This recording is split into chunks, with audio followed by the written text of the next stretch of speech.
ನಮಸ್ಕಾರ. ಭಾವನಾ ವಾರ್ತೆಗೆ ಸ್ವಾಗತ. ನಾನು ಉಷಾ ಭವಾನಿ ಶಂಕರ್. ವಾರ್ತೆಗಳು. ಶಿರೂರು ಗುಡ್ಡ ಕುಸಿತ ಸಂಬಂಧಿಸಿದಂತೆ ಹೊನ್ನಾವರ ಪಟ್ಟಣದಲ್ಲಿ ನ್ಯಾಯಯುತವಾಗಿ ನಡೆದ ಪ್ರತಿಭಟನೆ ವೇಳೆ ತರಾತುರಿಯಲ್ಲಿ 8 ಜನರ ಮೇಲೆ ಪೊಲೀಸರು ಸ್ವಯಂ ಪ್ರೇರಿತ ಪ್ರಕರಣ ದಾಖಲಿಸಿರುವುದು ವ್ಯಕ್ತಿ ಸ್ವಾತಂತ್ರ್ಯದ ಕಗ್ಗೊಲೆಯಾಗಿದೆ. ಕೂಡಲೇ ಪ್ರಕರಣ ವಾಪಸ್ಸು ಪಡೆಯುವಂತೆ ವಿವಿಧ ಸಂಘಟನೆಯ ಪ್ರಮುಖರು ಆಗ್ರಹಿಸಿದರು. ಪಟ್ಟಣದಲ್ಲಿ ನಡೆದ ಪತ್ರಿಕಾಗೋಷ್ಠಿಯಲ್ಲಿ ರಾಷ್ಟ್ರೀಯ ಈಡಿಗ ಮಹಾಮಂಡಳಿಯ ಅಂಕೋಲಾ ತಾಲೂಕು ಅಧ್ಯಕ್ಷ ದಾಮೋದರ್ ನಾಯ್ಕ್ ಮಾತನಾಡಿ, ಸೆಪ್ಟೆಂಬರ್ 12ರಂದು ಎನ್ಎಚ್ಎಐ ಕಚೇರಿಗೆ ಮುತ್ತಿಗೆ ಹಾಕಲು ತೀರ್ಮಾನಿಸಿ ಶರಾವತಿ ಸರ್ಕಲ್ ಮೂಲಕ ಪಾದಯಾತ್ರೆ ನಡೆಸಿದ್ದೆವು. ಪ್ರತಿಭಟನೆ ಶಾಂತಿಯುತವಾಗಿ ನಡೆದರೂ ಪ್ರಣವಾನಂದ ಸ್ವಾಮೀಜಿ ಸೇರಿದಂತೆ 8 ಜನರ ಮೇಲೆ ಪ್ರಕರಣ ದಾಖಲಿಸಿರುವುದು ಅಕ್ಷಮ್ಯ ಅಪರಾಧವಾಗಿದೆ. ಪಿಎಸ್ಐ ಮಹಾಂತೇಶ್ ನಾಯ್ಕ್ ನೀಡಿದ ದೂರಿನಂತೆ ಪ್ರಕರಣ ದಾಖಲಾಗಿದೆ. ಮೊದಲು ಈ ಅಧಿಕಾರಿಗೆ ಯಾವ ಮೇಲಧಿಕಾರಿಯಿಂದ ಕೇಸ್ ನೀಡಲು ಒತ್ತಡ ಹಾಕಿದ್ದು ಯಾರು ಹಾಗೂ ಈ ಅಧಿಕಾರಿಗೆ ಯಾವ ರಾಜಕಾರಣಿಯಿಂದ ಒತ್ತಡ ಹಾಕಿಸಿ ಪ್ರಕರಣ ದಾಖಲಿಸಿದ್ದಾರೆ ಎಂದು ಬಹಿರಂಗಗೊಳ್ಳಬೇಕು. ಪ್ರತಿಭಟನೆಯ ಬಗ್ಗೆ ಸೆಪ್ಟೆಂಬರ್ 6ರಂದು ಸಂಬಂಧಿಸಿದ ಪೊಲೀಸ್ ಠಾಣೆಗೆ ಲಿಖಿತ ರೂಪದಲ್ಲಿ ಮಾಹಿತಿ ನೀಡಿ ಸ್ವೀಕೃತಿ ಕೂಡ ಪಡೆಯಲಾಗಿದೆ. ಧ್ವನಿವರ್ಧಕ ಅಳವಡಿಸುವ ಬಗ್ಗೆ ಚಲನ್ ಭರಣ ಮಾಡಲಾಗಿದೆ. ಒಂದು ವೇಳೆ ಅನುಮತಿ ಇಲ್ಲದಿದ್ದರೆ ಪಾದಯಾತ್ರೆಯ ಆರಂಭದಲ್ಲಿಯೇ ತಡೆಯಬಹುದಿತ್ತು. ಯಾಕೆ ಹಾಗೆ ಮಾಡಲಿಲ್ಲ? ಪಾದಯಾತ್ರೆಯುದ್ದಕ್ಕೂ ಪೊಲೀಸರು ಭದ್ರತೆ ಕೊಟ್ಟಿದ್ದು ಯಾಕೆ? ಪಾದಯಾತ್ರೆಯ ಜೊತೆಗೆ ಪೊಲೀಸ್ ಬಂದದ್ದು ಯಾಕೆ? ಎನ್ಎಚ್ಎಐ ಕಚೇರಿಯ ಎದುರು ಪೊಲೀಸರು ಬ್ಯಾರಿಕೇಡ್ ಹಾಕಿದ್ದು ಯಾಕೆ? ಸ್ವಾಮೀಜಿ ಸೇರಿದ ಹಲವರು ಮಾತನಾಡಿದ ನಂತರ ಸ್ಥಳದಲ್ಲಿ ಉಪಸ್ಥಿತರಿದ್ದ ತಹಶೀಲ್ದಾರ್ ಮತ್ತು ಎನ್ಎಚ್ಎಐ ಅಧಿಕಾರಿಗಳಿಗೆ ಮನವಿ ಸ್ವೀಕರಿಸಿದರು. ಈ 2 ಅಧಿಕಾರಿಗಳಿಗೆ ಪೊಲೀಸರು ಹೇಳಿ ಕಳಿಸಿದ್ದು ಯಾಕೆ ಎನ್ನುವುದು ಉತ್ತರಿಸಬೇಕು. ಈ ಹಿಂದೆ ಕಾರವಾರದ ಅಧಿಕಾರಿ ಕಚೇರಿ ಎದುರು ಆಮರಣಾಂತ ಉಪವಾಸ ಸತ್ಯಾಗ್ರಹ ಮಾಡುವ ಕುರಿತು ಮುಂಚಿತವಾಗಿಯೇ ಅಧಿಕಾರಿಗಳಿಗೆ ಮಾಹಿತಿ ನೀಡಲಾಗಿತ್ತು. ಅಲ್ಲಿಯ ತಹಶೀಲ್ದಾರರು ಉಪವಾಸ ಸತ್ಯಾಗ್ರಹಕ್ಕೆ ಅವಕಾಶವಿಲ್ಲ ಎಂದು ಲಿಖಿತ ರೂಪದಲ್ಲಿ ನೋಟಿಸ್ ನೀಡಿದ್ದರಿಂದ ಕಾನೂನಿಗೆ ಗೌರವ ನೀಡಿ ಉಪವಾಸ ಸತ್ಯಾಗ್ರಹವನ್ನು ಕೈಬಿಟ್ಟು ಸಾಂಕೇತಿಕವಾಗಿ ಪ್ರತಿಭಟನೆ ಮಾಡಿದ್ದೆವು. ಸೆಪ್ಟೆಂಬರ್ 12ರಂದು ನಡೆಯುವ ಪ್ರತಿಭಟನೆಗೆ ಪೊಲೀಸರಾಗಲಿ ತಹಶೀಲ್ದಾರರಾಗಲಿ ಮಾಡಬಾರದು ಎಂದು ನಮಗೆ ನೋಟಿಸ್ ನೀಡಿಲ್ಲ. ಒಂದು ವೇಳೆ ನೀಡದಿದ್ದರೆ ನಾವು ಅದನ್ನು ಅಲ್ಲಿಯೇ ಕೈಬಿಡುತ್ತಿದ್ದೆವು. ಐಆರ್ಬಿ ಮತ್ತು ಎನ್ಎಚ್ಎಐ ಅವರ ಓಲೈಕೆಗಾಗಿ ಈ ಪ್ರಕರಣ ದಾಖಲಿಸಿದ್ದಾರೆ. ಇದು ನ್ಯಾಯಕ್ಕಾಗಿ ಹೋರಾಟ ಮಾಡುವವರನ್ನು ಹಿಮ್ಮೆಟ್ಟಿಸಲು ಮಾಡಿದ ತಂತ್ರವಲ್ಲವೇ? ಪ್ರಜಾಪ್ರಭುತ್ವದ ಹರಣವಲ್ಲವೇ? ತಕ್ಷಣ ಈ ಪ್ರಕರಣವನ್ನು ಹಿಂಪಡೆಯಬೇಕು. ಇಲ್ಲದಿದ್ದರೆ ರಾಜ್ಯಾದ್ಯಂತ ಹೋರಾಟ ಮಾಡುವ ಜೊತೆ ಕಾನೂನು ರೀತಿಯ ಹೋರಾಟಕ್ಕೂ ನಾವು ಸಿದ್ಧರಿದ್ದೇವೆ ಎಂದರು. ಮಧ್ಯಾಹ್ನ 2 ಗಂಟೆಗೆ ನಮ್ಮ ಪ್ರತಿಭಟನೆ ಮುಗಿದಿದ್ದು 3 ಗಂಟೆಗೆ ತರಾತುರಿಯಲ್ಲಿ ಪ್ರಣವಾನಂದ ಸ್ವಾಮೀಜಿ ಸೇರಿದಂತೆ 8 ಜನರ ಮೇಲೆ ಪ್ರಕರಣ ದಾಖಲಿಸಿರುವುದು ಅಕ್ಷಮ್ಯ ಅಪರಾಧ. ಇದು ಪ್ರಜಾಪ್ರಭುತ್ವದ ಹಿನ್ನೆಲೆಯಲ್ಲಿ ಒಂದು ವ್ಯಕ್ತಿ ಸ್ವಾತಂತ್ರ್ಯದ ಕಗ್ಗೊಲೆ ಅಂತ ನಾವು ಹೇಳಬಹುದು. ಪಿಎಸ್ಐ ಮಹಾಂತೇಶ್ ನಾಯ್ಕ್ ಇವರು ಸ್ವತಃ ದೂರನ್ನು ನೀಡಿ ಪ್ರಕರಣ ದಾಖಲಿಸಿಕೊಂಡಿರುತ್ತಾರೆ. ಈ ಮೊದಲು ಈ ಅಧಿಕಾರಿಗೆ ಯಾವ ಮೇಲಾಧಿಕಾರಿಯಿಂದ ಕೇಸ್ ನೀಡಲು ಒತ್ತಡ ಹಾಕಿದ್ದು ಯಾರವರು ಹಾಗೂ ಆ ಅಧಿಕಾರಿಗೆ ಯಾವ ರಾಜಕಾರಣ ಒತ್ತಡ ಹಾಕಿಸಿ ಪ್ರಕರಣ ದಾಖಲಿಸಿದ್ದಾರೆ ಎಂದು ಬಹಿರಂಗಗೊಳ್ಳಬೇಕು. ಯಾಕಂತ ಹೇಳಿದ್ರೆ ಅಧಿಕಾರಿ ಸ್ವಯಂ ಒಂದು ಪ್ರಕರಣವನ್ನು ದಾಖಲಿಸಿಕೊಂಡಿದ್ದಾರೆ. ಇಲ್ಲಿ ಪಾಯಿಂಟ್ ನಂಬರ್ 1, ಪ್ರತಿಭಟನೆಯ ಬಗ್ಗೆ ಸೆಪ್ಟೆಂಬರ್ 6ರಂದು ಸಂಬಂಧಿಸಿದ ಪೊಲೀಸ್ ಠಾಣೆಗೆ ಲಿಖಿತ ರೂಪದಲ್ಲಿ ಮಾಹಿತಿ ನೀಡಲಾಗಿದೆ. ಹಾಗೆ ಸ್ವೀಕೃತಿ ಕೂಡ ಪಡೆಯಲಾಗಿದೆ. ಧ್ವನಿವರ್ಧಕಕ್ಕೆ ಚಲನ್ ಮಾಡಲಾಗಿದೆ. ಒಂದು ವೇಳೆ ಅನುಮತಿ ಇಲ್ಲದಿದ್ದಲ್ಲಿ ಪಾದಯಾತ್ರೆಯ ಆರಂಭದಲ್ಲಿಯೇ ತಡೆಯಬಹುದಿತ್ತು. ಆದರೆ ಯಾಕೆ ಹಾಗೆ ಮಾಡಲಿಲ್ಲ? ಒಂದು ವೇಳೆ ನೀವು ಪರವಾನಗಿ ಇಲ್ಲ ಅಂತ ಹೇಳಿ ಇಟ್ಕೊಂಡಿದ್ರೆ ನೀವು 24 ಗಂಟೆ ಒಳಗಾಗಿ ಪರವಾನಗಿ ಇಲ್ಲ ಅಂತ ಆದೇಶ ನೀಡಬೇಕಾಗಿತ್ತು. ಅಥವಾ ನಾವು ಮೆರವಣಿಗೆ ನಡೆಸುವ ಪ್ರಾರಂಭದಲ್ಲಿಯೇ ಸ್ವಾಮೀಜಿಗಳು ತಡೆದು ಈ ಬಗ್ಗೆ ಸಲಹೆ ನೀಡಿ ನಮ್ಮ ಪರವಾನಗಿ ಇಲ್ಲ, ನೀಡಲಿಲ್ಲ, ನೀವು ಪ್ರತಿಭಟನೆಯನ್ನು ಹಿಂತಗೊಳ್ಳಬೇಕು, ಬಂದ್ ಮಾಡಿ ಅಂತ ಹೇಳಿದ್ರೆ ನಾವು ಕಾಯ್ದೆಗೆ ಮಾನ್ಯತೆಯನ್ನು ನೀಡಬಹುದು. ಹಿರಿಯ ಸಾಹಿತಿಗಳಾದ ಡಾಕ್ಟರ್ ಎನ್ಆರ್ ನಾಯಕ್ ಮಾತನಾಡಿ, ಮನುಷ್ಯ ಜನ್ಮ ಅಮೂಲ್ಯವಾಗಿದೆ. ಅಂಕೋಲಾದಲ್ಲಿ ದುರಂತದಲ್ಲಿ ಹಲವರು ಮೃತರಾಗಿದ್ದಾರೆ. ಅಲ್ಲಿ ಮೃತಪಟ್ಟವರ ನ್ಯಾಯಕ್ಕಾಗಿ ಹೋರಾಟ ಮಾಡಿದವರ ಮೇಲೆ ಪ್ರಕರಣ ದಾಖಲಿಸಿರುವುದು ಹೋರಾಟದ ಧ್ವನಿಯನ್ನು ಹತ್ತಿಕ್ಕುವ ಪ್ರಯತ್ನ. ದೊಡ್ಡ ದುರಂತ ಎಂದರೆ ತಪ್ಪಾಗಲಾರದು. ಸರ್ಕಾರದಿಂದ ಸಿಗುವ ಸೌಲಭ್ಯ ನೀಡದೆ ಹಿಂದೆ ಸರಿದರೆ ಘೋರ ಅಪರಾಧವಾಗಲಿದೆ ಎಂದರು. ಅವರು ಯಾತಕ್ಕಾಗಿ ಹೋರಾಟ ಮಾಡ್ತಾ ಇದ್ದಾರೆ? ಬಡ ಜನರಿಗಾಗಿ. ಧ್ವನಿ ಇಲ್ಲದೆ ಮೂಕ ವೇದನೆಯಿಂದ ಬಳಲುತ್ತಿರ್ತಕ್ಕಂಥ ಜನರ ಸಲುವಾಗಿ ಅವರು ಹೋರಾಟ ಮಾಡ್ತಾರೆ. ಆ ಹೋರಾಟವನ್ನು ಬೆಂಬಲಿಸುವುದು ನಮ್ಮ ನಾಡ ಪ್ರತಿನಿಧಿಗಳ, ನಮ್ಮ ಜನಪ್ರತಿನಿಧಿಗಳ ಅಗತ್ಯ ಕೆಲಸ. ಏನೇ ಆಗಿರ್ಬೋದು, ವಿಚಾರಣೆ ಕಡೆಗೆ ಮೊಟ್ಟು ಮೊದಲು ತೀರಿಕೊಂಡವರ ಕಣ್ಣೀರನ್ನು ಒರೆಸುವ ಕೆಲಸ, ಆ ಕೆಲಸ ಆಗಬೇಕಾಗಿತ್ತು, ಆಗಿದೆ. ಆ ಕೆಲಸವನ್ನು ಸರ್ಕಾರದವರು ಆದಷ್ಟು ಬೇಗನೆ ಮಾಡಿ ಇದು ಅವರ ಕರ್ತವ್ಯ ಅಂತ ನಾನು ಭಾವಿಸುತ್ತೇನೆ. ಆ ಕರ್ತವ್ಯವನ್ನು ನಮ್ಮ ಜನಪ್ರತಿನಿಧಿಗಳು ನಿಭಾಯಿಸ್ತಾರೆ ಎನ್ನುವಂತಹ ಭರವಸೆಯನ್ನು ಇಟ್ಕೊಂಡಿದ್ದೇನೆ. ನನ್ನ ಭರವಸೆ ಹುಸಿ ಆಗಬಾರ್ದು. ನಾನು ಕೂಡ ಹಿಂದುಳಿದ ಒಂದು ಮಧ್ಯಮ ವರ್ಗಕ್ಕೆ ಸೇರಿದಂಥ ವ್ಯಕ್ತಿ. ಭಾರತೀಯ ಕಿಸಾನ್ ಸಂಘದ ಉತ್ತರ ಪ್ರಾಂತ್ಯದ ಪ್ರಧಾನ ಕಾರ್ಯದರ್ಶಿ ಮಾಧವ್ ಹೆಗಡೆ ಮಾತನಾಡಿ, ಕರ್ನಾಟಕದ ಬಾರ್ಡೋಲಿ ಎಂದು ಕರೆಯುವ ಅಂಕೋಲಾದಲ್ಲಿ ದುರಂತ ಸಂಭವಿಸಿದೆ. ಪೊಲೀಸರು ಜೇನುಗೂಡಿಗೆ ಕಲ್ಲು ಹೊಡೆಯುವ ಕಾರ್ಯ ಮಾಡಿದ್ದಾರೆ. ನಮ್ಮ ಸಂಘಟನೆಯು ಅವರೊಂದಿಗೆ ಸದಾ ಬೆಂಬಲವಾಗಿ ಇರಲಿದೆ. ನ್ಯಾಯಯುತವಾಗಿ ಮುಂದೆಯೂ ಹೋರಾಟ ನಡೆಸಿ ನೊಂದವರಿಗೆ ಸಹಕಾರ ನೀಡುತ್ತೇವೆ ಎಂದರು. ಪತ್ರಿಕಾಗೋಷ್ಠಿಯಲ್ಲಿ ರಾಜ್ಯ ಯುವ ಒಕ್ಕೂಟದ ಅಧ್ಯಕ್ಷ ಸಚಿನ್ ನಾಯ್ಕ್, ಕರ್ನಾಟಕ ಕ್ರಾಂತಿರಂಗದ ಜಿಲ್ಲಾಧ್ಯಕ್ಷ ಮಂಗಲ್ ದಾಸ್ ನಾಯ್ಕ್, ಕರವೇ ತಾಲೂಕು ಅಧ್ಯಕ್ಷ ಮಂಜುನಾಥ್ ಗೌಡ, ರಾಜೇಶ್ ನಾಯ್ಕ್, ಜಿಲ್ಲಾ ಕಿಸಾನ್ ಸಂಘದ ಉಪಾಧ್ಯಕ್ಷ ಡಿಎಂ ನಾಯ್ಕ್, ತಾಲೂಕು ಅಧ್ಯಕ್ಷ ವಿಐ ಹೆಗಡೆ, ಶರತ್ ಹೊನ್ನಾವರ್, ತಿರುಮಲಗೌಡ ದುಗ್ಗೂರ್, ಗಣಪತಿ ನಾಯ್ಕ್, ಮೋಹನ್ ನಾಯ್ಕ್ ಮತ್ತಿತರರು ಇದ್ದರು. ಭಾವನಾ ಟಿವಿಗಾಗಿ ವಿಶ್ವನಾಥ್ ಸಾಲ್ಕೋಡ್, ಹೊನ್ನಾವರ್. ಪ್ಯಾಸೆಂಜರ್ ರಿಕ್ಷಾವೊಂದಕ್ಕೆ ಹಾಕಲಾಗಿದ್ದ ಪ್ಯಾಲೆಸ್ತೀನ್ ಧ್ವಜದ ಸ್ಟಿಕ್ಕರ್ ಅನ್ನು ಸಂಸದರ ಸೂಚನೆಯ ಮೇರೆಗೆ ಪೊಲೀಸರು ತೆರವುಗೊಳಿಸಿದ ಘಟನೆ ಭಟ್ಕಳದಲ್ಲಿ ನಡೆದಿದೆ. ಸದಸ್ಯತ್ವ ಅಭಿಯಾನದ ಪ್ರಚಾರದ ಅಂಗವಾಗಿ ಭಟ್ಕಳಕ್ಕೆ ಆಗಮಿಸಿದ್ದ ಸಂಸದರು ಪ್ರವಾಸಿ ಬಂಗಲೆಯಲ್ಲಿ ಸುದ್ದಿಗಾರರೊಂದಿಗೆ ಮಾತನಾಡುತ್ತಿರುವ ಸಂದರ್ಭದಲ್ಲಿ ಈದ್ ಮಿಲಾದ್ ಹಬ್ಬದ ಆಚರಣೆಯ ಸಮಯದಲ್ಲಿ ರಾಜ್ಯದ ಕೆಲವೆಡೆ ಪ್ಯಾಲೆಸ್ತೀನ್ ಬಾವುಟ ಹಿಡಿದು ಓಡಾಡಿದ ಬಗ್ಗೆ ಉಲ್ಲೇಖಿಸಿ ಖಂಡನೆ ವ್ಯಕ್ತಪಡಿಸಿದಾಗ ಪತ್ರಕರ್ತರೊಬ್ಬರು ಭಟ್ಕಳದಲ್ಲೂ ರಿಕ್ಷಾವೊಂದರ ಹಿಂಭಾಗದಲ್ಲಿ ಪ್ಯಾಲೆಸ್ತೀನ್ ಬಾವುಟದ ಸ್ಟಿಕ್ಕರ್ ಅಂಟಿಸಿ ಓಡಿಸುತ್ತಿರುವುದನ್ನು ಸಂಸದರ ಗಮನಕ್ಕೆ ತಂದಿದ್ದರು. ತಕ್ಷಣವೇ ಪೊಲೀಸ್ ಅಧಿಕಾರಿಗಳಿಗೆ ಪ್ಯಾಲೆಸ್ತೀನ್ ಬಾವುಟದ ಸ್ಟಿಕ್ಕರ್ ಇರುವ ರಿಕ್ಷಾ ಗುರುತಿಸಿ ಬಾವುಟ ತೆರವುಗೊಳಿಸಲು ಸೂಚಿಸಿದ್ದರು.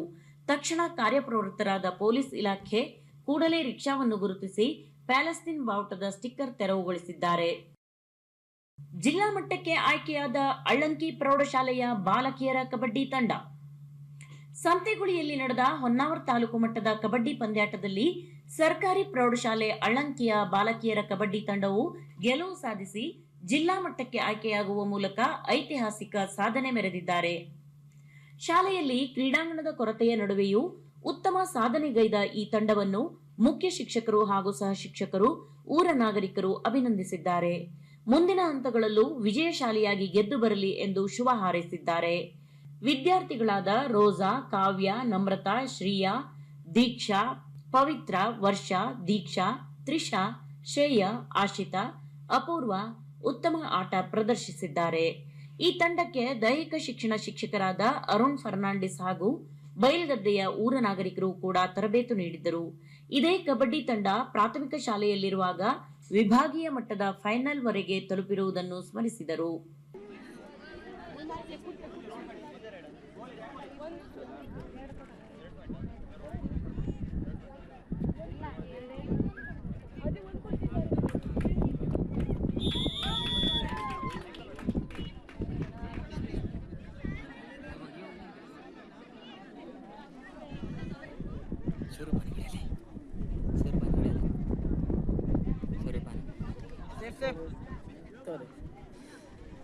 सेपड़िया 100 रुपये लेंगे बता 100 रुपये तो यार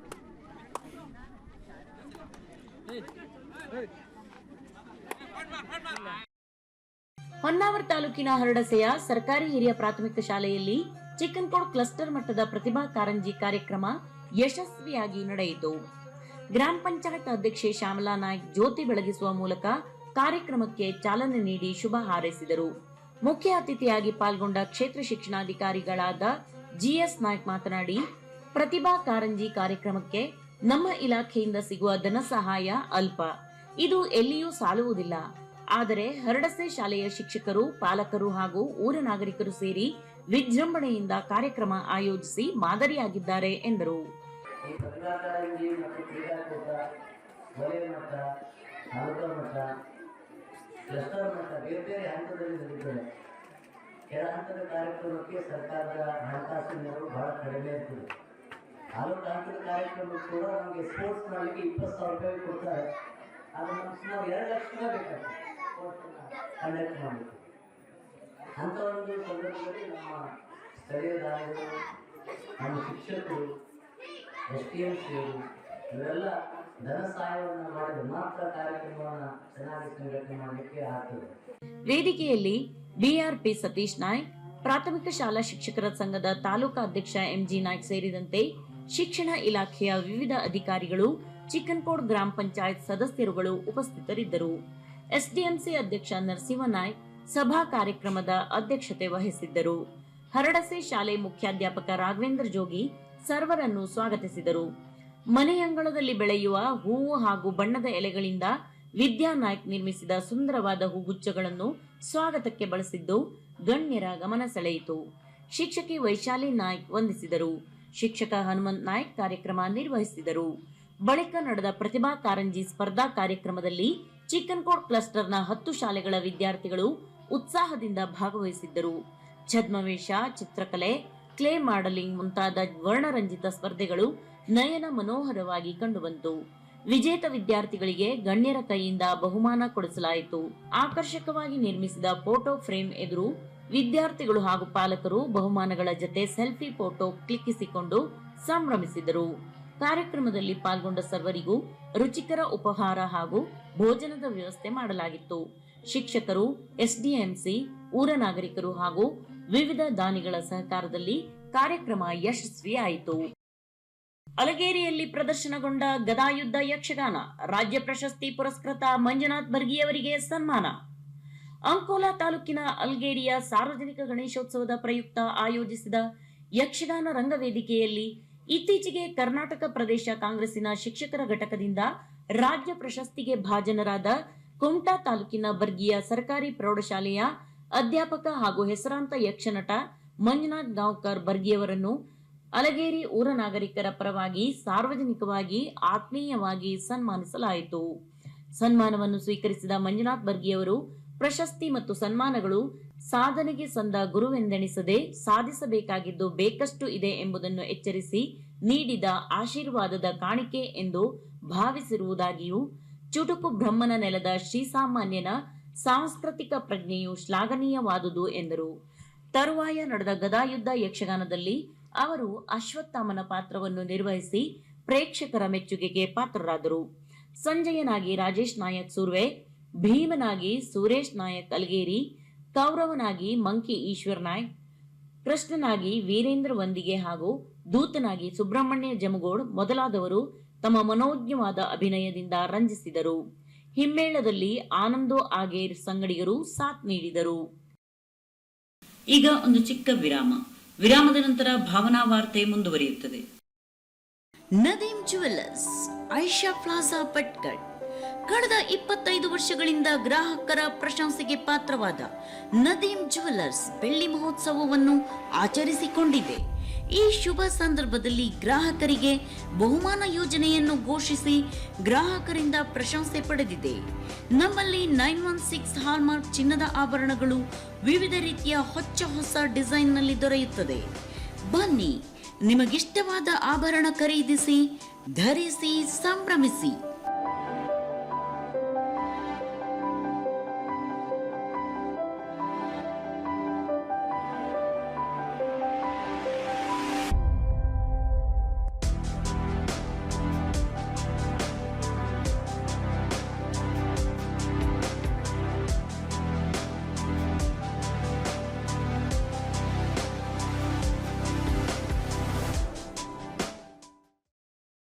ವಿರಾಮದ ನಂತರ ಮತ್ತೆ ಭಾವನಾ ವಾರ್ತೆಗೆ ಸ್ವಾಗತ.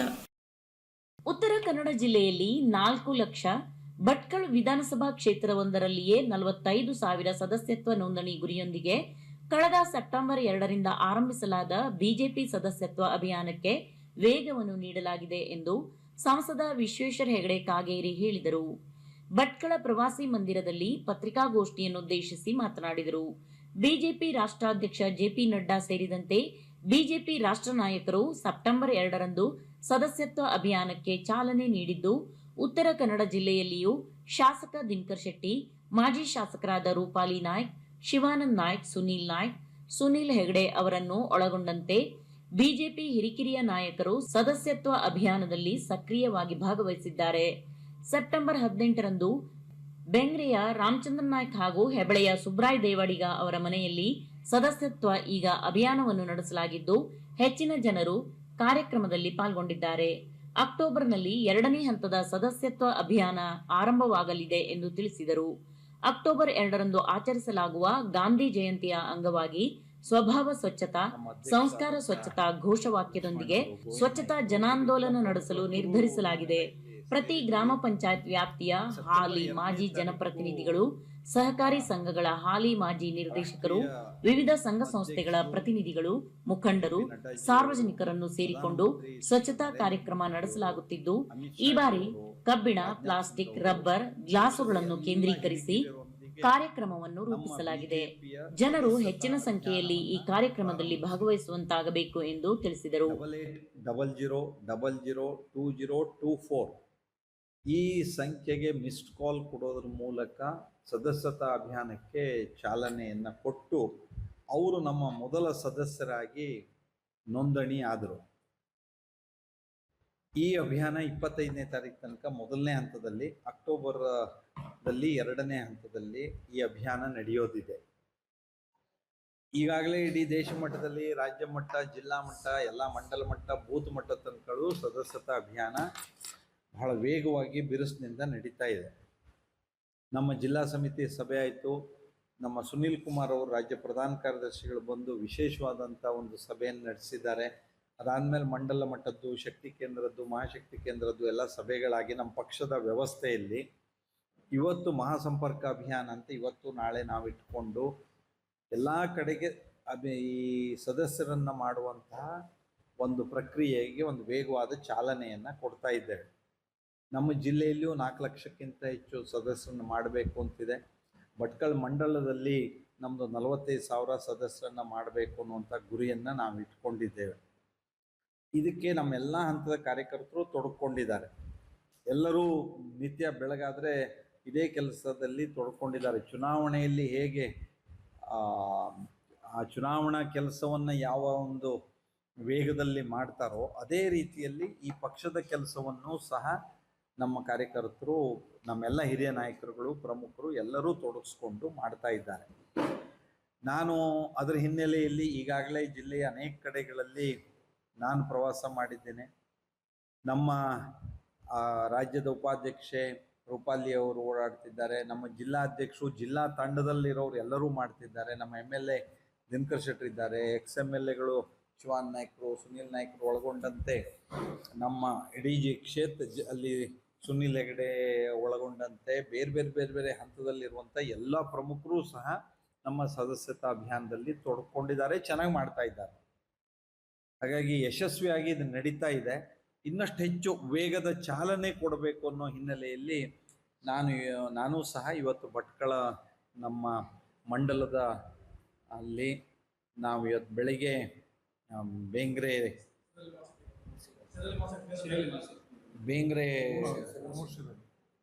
ಮೂಡುಶಿರಲ್ಲಿ ಬೇಂಗ್ರೆಯಲ್ಲಿ ನಮ್ಮದೊಂದು ಸಭೆ ಆಯಿತು.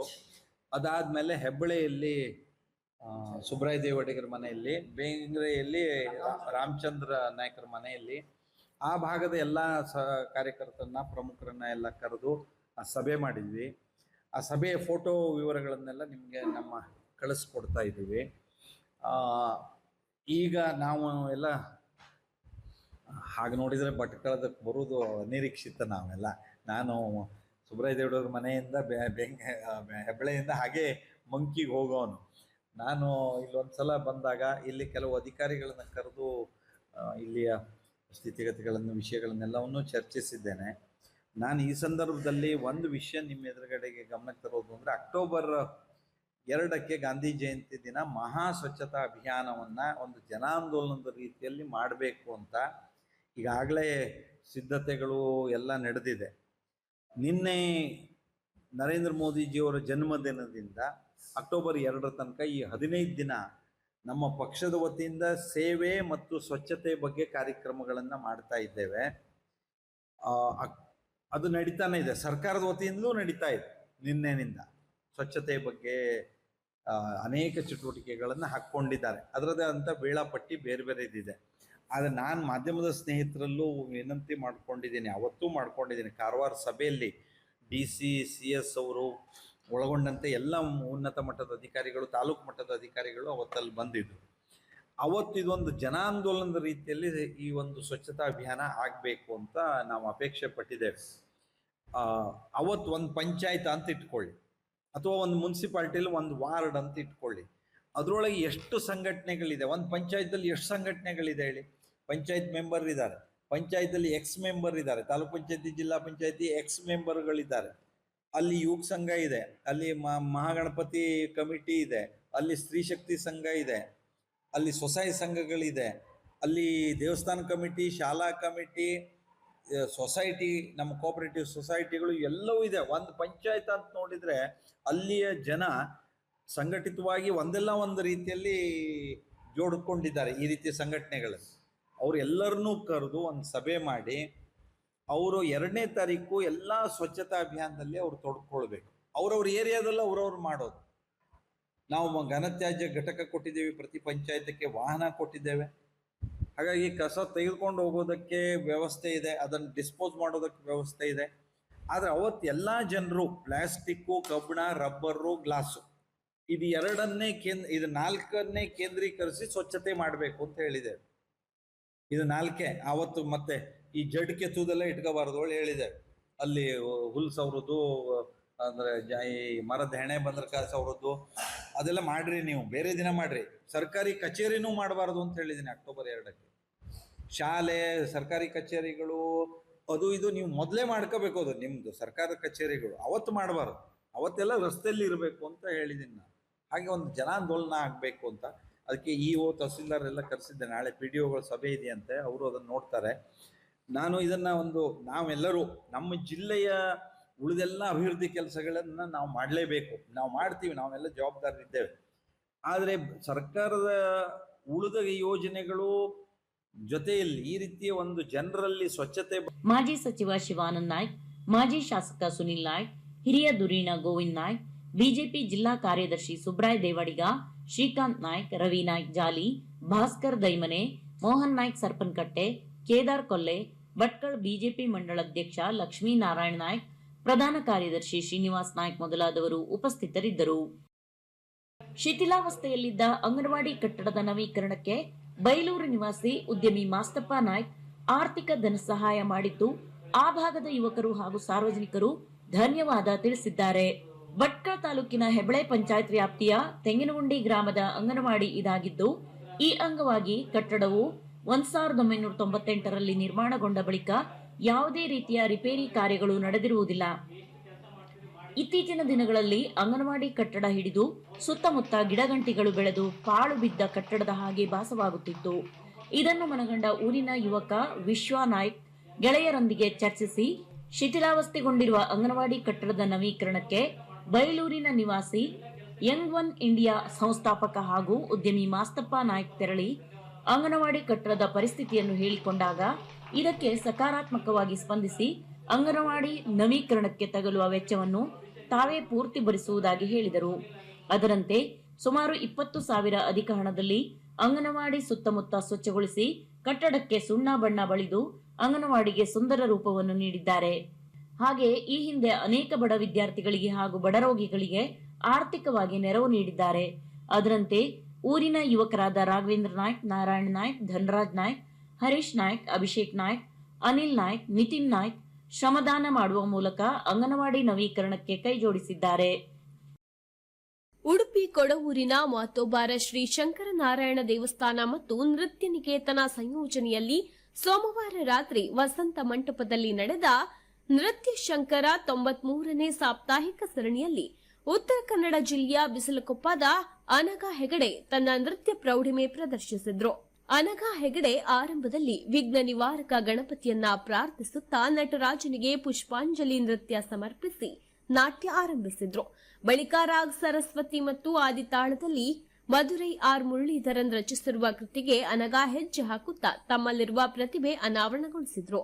ವಿಷ್ಣುವಿನ ಮಹಿಮೆ ಸಾರುವ ದಶಾವತಾರ ನೃತ್ಯ, ಶಿವತಾಂಡವ ನೃತ್ಯ, ರಾಮಾಯಣ ಕತೆ ಆಧಾರಿತ ಕನಕದಾಸ ರಚನೆಯ ಏನೆಂದಳೇನೆಂದಳು, ನಿನ್ನಳು ಸೀತೆ ಹನುಮಯ್ಯ ಹಾಡಿಗೆ ನೃತ್ಯ, ದೇವಿಯ ಮಹಿಮೆ ಪ್ರಶಂಸಿಸುವ ರಕ್ತ ಬೀಜಾಸುರನ ಸಂಹಾರ ನೃತ್ಯ, ಅಂತಿಮವಾಗಿ ತಿಲ್ಲಾನದಲ್ಲಿ ರಾಗ ಬೃಂದಾವನಿಯ ಮತ್ತು ಆದಿತಾಳದಲ್ಲಿ ಡಾಕ್ಟರ್ ಎಂ ಬಾಲಮುರಳಿ ಕೃಷ್ಣನ್ ಅವರ ಸಂಯೋಜನೆಯ ನೃತ್ಯ ಪ್ರದರ್ಶಿಸಿದ ಅನಘಾ ನೃತ್ಯ ಕಲಾ ಪ್ರೌಢಿಮೆ ಪ್ರದರ್ಶಿಸಿ ಮನಸೆಳೆದರು. ಕೊಡವೂರಿನ ನೃತ್ಯ ನಿಕೇತನದ ಕಲಾವಿದೆ ಹಾಗೂ ವಿದ್ಯಾರ್ಥಿನಿ ಅನಘಾ ಹೆಗಡೆ ಉಡುಪಿಯ ಎಲ್ಎಂ ಹೆಗಡೆ ಹಾಗೂ ವಿದ್ಯಾ ಹೆಗಡೆ ದಂಪತಿ ಪುತ್ರಿ. ಉಡುಪಿಯ ಎಂಜಿಎಂ ಕಾಲೇಜಿನಲ್ಲಿ ಬಿಎಸ್ಸಿ ಮುಗಿಸಿ ಮಣಿಪಾಲದಲ್ಲಿ ಎಂಬಿಎ ವ್ಯಾಸಂಗ ಮಾಡುತ್ತಿದ್ದಾರೆ. ಬಾಲ್ಯದಲ್ಲಿಯೇ ನೃತ್ಯದ ಕುರಿತು ಒಲವು ಹೊಂದಿದ್ದ ಅವರು 9ನೇ ವಯಸ್ಸಿನಿಂದಲೇ ನೃತ್ಯ ನಿಕೇತನ ಸಂಸ್ಥೆಯ ವಿದ್ವಾನ್ ಸುಧೀರ್ ರಾವ್ ಕೊಡವೂರು ಮತ್ತು ವಿದುಷಿ ಮಾನಸಿ ಸುಧೀರ್ ಅವರಲ್ಲಿ ನೃತ್ಯಾಭ್ಯಾಸ ಮಾಡುತ್ತಿದ್ದಾರೆ. 5 ವರ್ಷದಿಂದ ಸಂಸ್ಥೆಯ ನೃತ್ಯ ತಂಡದಲ್ಲಿರುವ ಅವರು ವಿವಿಧ ಸಂದರ್ಭಗಳಲ್ಲಿ ರಾಷ್ಟ್ರೀಯ ಮಟ್ಟದ ಅನೇಕ ವೇದಿಕೆಗಳಲ್ಲಿ ನೃತ್ಯ ಪ್ರದರ್ಶನ ನೀಡಿದ್ದಾರೆ. ವಿದುಷಿ ವಿನುತಾ ಎಂ ಆಚಾರ್ಯ ಹಾಗೂ ವಿದುಷಿ ವಸಂತಲಕ್ಷ್ಮಿ ಹೆಬ್ಬಾರ್ ಮಾರ್ಗದರ್ಶನದಲ್ಲಿ ಕರ್ನಾಟಕ ಸಂಗೀತವನ್ನು ಕಲಿಯುತ್ತಿದ್ದಾರೆ. 2022ರಲ್ಲಿ ಭರತನಾಟ್ಯದ ಶ್ರೀ ವಿದ್ವತ್ ಪೂರ್ಣಗೊಳಿಸಿದ್ದು, ಇದೇ ಸೆಪ್ಟೆಂಬರ್ 23ರಂದು ಅಂತಿಮ ವಿದ್ವತ್ ಪರೀಕ್ಷೆ ಬರೆಯಲಿದ್ದಾರೆ. ಈಕೆ ಉತ್ತರ ಕನ್ನಡ ಜಿಲ್ಲೆಯ ಶಿರ್ಸಿ ಬಿಸಲಕೊಪ್ಪದ ಲಕ್ಷ್ಮೀನಾರಾಯಣ ಹೆಗಡೆ ಹಾಗೂ ವಿದ್ಯಾ ಹೆಗಡೆಯವರ ಪುತ್ರಿ. ನೃತ್ಯ ಗುರು ಸುಧೀರ್ ರಾವ್ ಕೊಡವೂರು ಪ್ರಾಸ್ತಾವಿಕವಾಗಿ ಮಾತನಾಡಿ ಸ್ವಾಗತಿಸಿದ್ರು. ಪವಿತ್ರ ಕಾರ್ಯಕ್ರಮವನ್ನು ನಿರೂಪಿಸಿದ್ರು.